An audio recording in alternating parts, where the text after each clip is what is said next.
basketball's boy wonder. This kid was never going to be a role player. Whoa! He was going to be a star. That's the way you run a fast break. Youngest ever to play in the NBA. What would you do if you're a father and your kid comes up to you and says, I can go to college for 4 years, I can go make $3 or $4 million this next year? Kobe Bryant gets up off the bench. Here he comes. He's into it. Put the shirt tail in, son. Now a boy in a man's world. Guys go to strip clubs. What do I go to strip club for? For what? Bryant with a three. Here to play basketball, man. A loner who kept his private life secret. He enjoys his privacy, and his privacy vanishes as soon as he steps out of his room. The high school kid from Italy who tried to take on the entire league all by himself. There were times when I just would shake my head. You know, this kid needs to calm his game down. He needs to learn how to use everybody else. I don't think it's a selfishness. I think it's just he just feels like he's invincible out there on the court and he can't be stopped. That got the people up out of their seats. He has so much ability that he feels like nobody can stop him and he can do anything. Kobe, put down the shot. You got everybody in here going crazy. Finally, they brought in a guy who knew how to win. He took shots with guys hanging on him with teammates wide open. So I had to question his vision. Does he see? Does he know these guys were open? And the boy wonder began to grow up. That's a beautiful 17-foot jumper. A nice shot from play by Kobe. And I could just see it in his face. Look, I just want to win. I just want to win. He might be the best total player in the game. This is Kobe Bryant. I'm not sure I've ever seen that move before. Beyond the Glory. Michael Jordan came into the league and created a phenomena like no other athlete in the history of sports. Look at the air, look at the hang time, look at the flying motion. Was it the spectacular highlights? Was it his fire and passion? Oh, what a move by Jordan! Was it that he could carry a team on his back? Michael at the foul line, a shot on Elo, good! The Bulls win it! They win it! And he had natural charisma. It was probably all of them, but one thing that was overlooked was his utter fearlessness. Michael simply dared to be great. Even when his Bulls were eliminated year after year, people claimed he'd have to change his game. His response was that he knew better. No one really felt that a scoring leader could lead their team to a championship. I vowed to show to everyone that a scoring leader can also be a successful team leader. Jordan was soon proven right. Having followed the courage of his convictions, he would continue to win scoring titles and lead the Bulls to 3 straight NBA championships. And the Chicago Bulls have won their first ever NBA championship.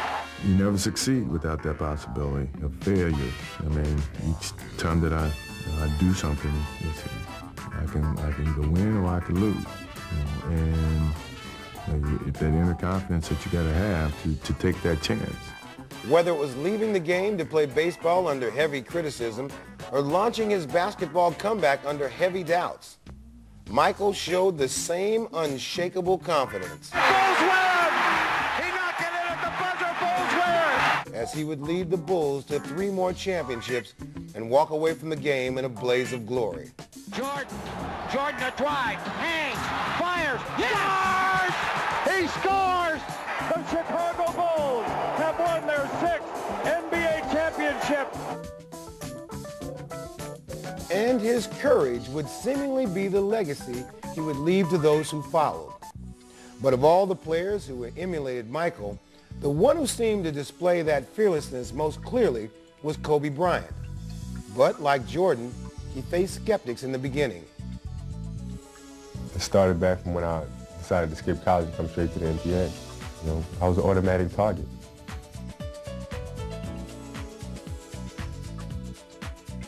I think that kind of rubbed people the wrong way because they wanted me to just listen to them and take their advice. And these are people who have been in the profession for years and saying, okay, you're not ready, just go to school.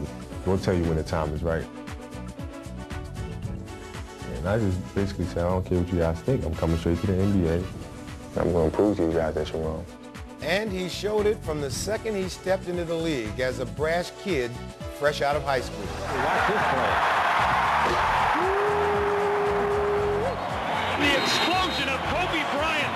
How did the kid do that? Bryant.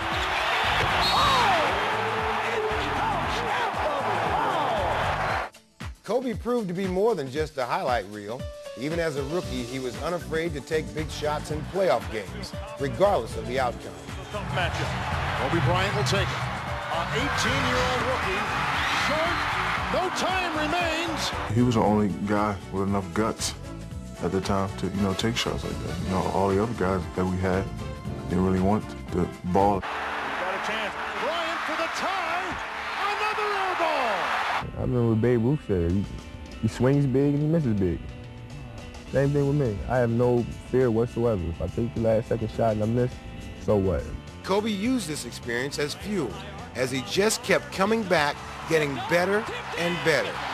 Kobe Bryant tied the game! He tied the game! And by 2000, he was one of the driving forces leading the Lakers to their first championship. If you want to be a hero, you've got to take hero shots. And the Lakers are the 2000 NBA champions. Kobe and the Lakers would win their second title the very next year, but even that wasn't enough for him.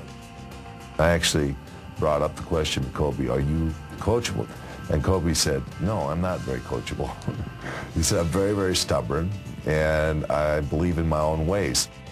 He was ready to go. Like, he'd been working on his jump shot. He'd been moving his game up. He wanted to come out and annihilate everybody. He was focused on becoming the best player he could be. But some said Kobe pushed the limit so far that he was trying to steal the spotlight from others while shaking up the Lakers' delicate chemistry. People wanted me to just kind of level off my play and not improve and just do the same thing I did last year. And I'm not going to do that. I work too hard. I improve as a basketball player every day, and I want to show that I improve. Kobe managed to elevate his game and still fit in with his teammates. Kobe Bryant, no one in the league playing better. Now he's taken his game to even greater heights and done it on his own terms while maintaining harmony with the team. He's still doing what he wants to do. He's still getting his 30. But he's also getting 9 assists, 7 rebounds, a couple of steals. And we're winning. I told Kobe today he was my idol. I think he's the best player in the league, by far. The fact he's going to help you win a ball game like Michael Jordan. This is his closest trait to Michael. The fans were anxious to see him play, and Kobe lost no time in showing the fans he could play. In the rookie All-Star game, he led all scoring with 31 points. Then he ran away with the slam dunk contest. But despite these heroics, Laker coach Del Harris wanted to break Kobe in slowly. He viewed me as being a young kid, which I was. And he wanted the other players to respect me. He wanted me to work for my opportunity. And I worked so hard, and I already was working harder than everybody else, but he felt like he had to be 10 times harder on me than he was on Eddie Jones or Nick Van Exel or whatever, and that wasn't fair.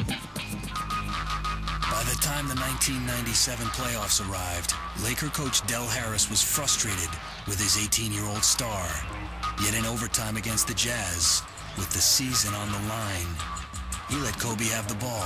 Kobe to the right corner, jump on over Hardy. That's way short. As players, I think we all questioned, not because it was Kobe, but because it was a young rookie. Even though he had all the ability in the world, you know, you're playing on a team with Shaquille O'Neal, you're playing on a team with Eddie Jones, you're playing on a team with Nick Van Exel. Bryant for the tie. Kobe threw up 3 air balls down the stretch. Utah won by 4. Another air ball. That was a tough position, I think, for Del to put Kobe in. By the next season, some in the media were calling Kobe the next Michael Jordan. Kobe Bryant is not Michael Jordan. He will never be Michael Jordan. He does some things that look like Michael. He's a completely different player than Michael Jordan. But Kobe had no interest in being the next Jordan. He wanted to make the fans forget number 23. His first opportunity came at the 1998 All-Star game. Kobe Jordan stuffs it. Here comes Bryant, head of the field with wrist check. just having fun. I'm having a good time, man. You know, Michael's a great player, one of the best players of all time. And, you know, what better way to learn the game than going at it?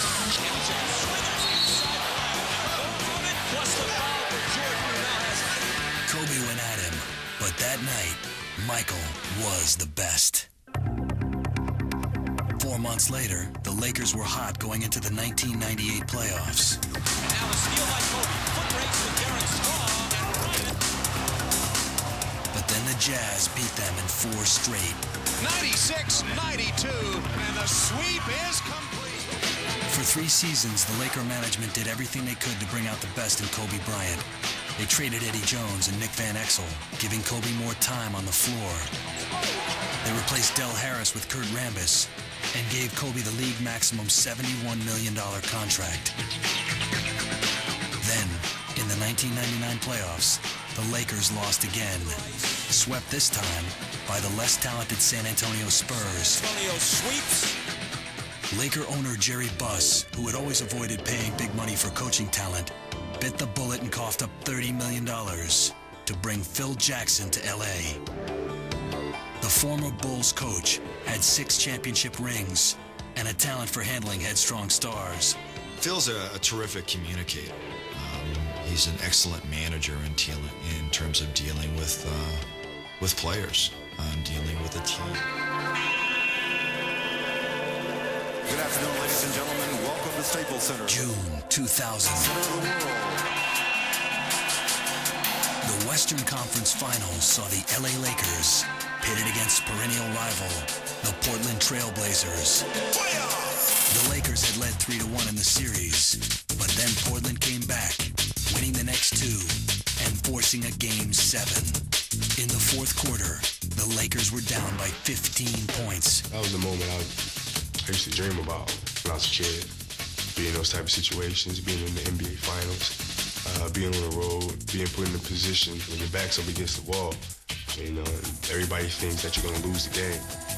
Each of the 3 previous seasons had seen the Lakers knocked off in the playoffs, twice by Utah, and then in 1999 by the San Antonio Spurs.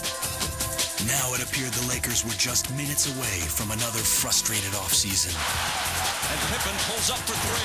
And Portland's off to a great start. But then, midway through the fourth quarter, Kobe Bryant got hot. Kobe. It's Kobe Bryant's 3. It's Kobe again. And suddenly, it was Showtime 2, the sequel. Portland was finished.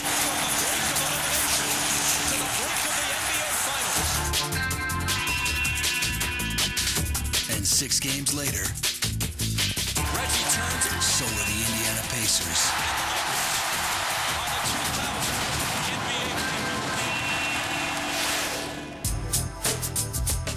Just 4 years had passed since 17-year-old Kobe Bryant had sprung out of high school and straight into the NBA.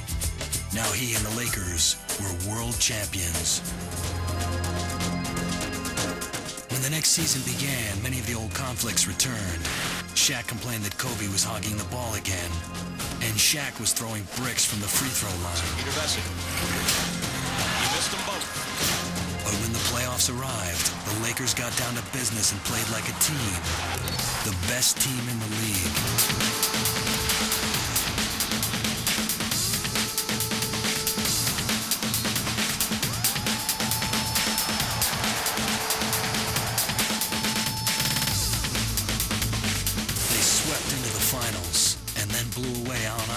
And the Sixers to defend their title. Kobe came back from an ankle injury and stepped up, making the big shots. But Shaq got the MVP award. Kobe, if it wasn't for Shaquille, you know, could definitely have been in the MVP run. The finals, I think, proved that, you know, he'll go down in history as you know, one of the top 2, 3, 4, 5 players to ever play this game.